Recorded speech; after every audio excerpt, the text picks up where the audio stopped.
thil dang dai deuh mai pakhat chu hei general conference KTP mai somruk pakhat polin tham te om tlat mai van thatak em kulai ku pandal kha ani maya hian hei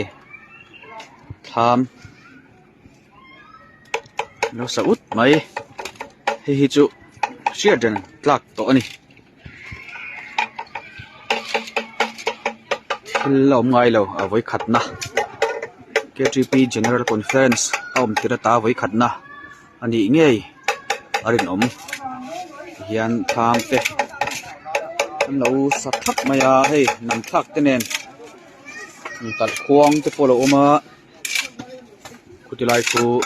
pandal mai khani odang da in angai hlut om khop mai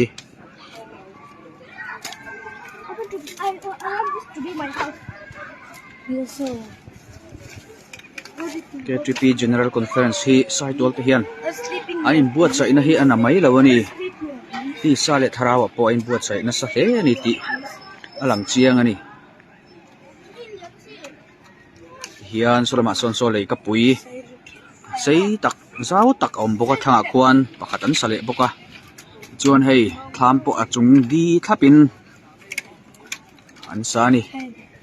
Say it again.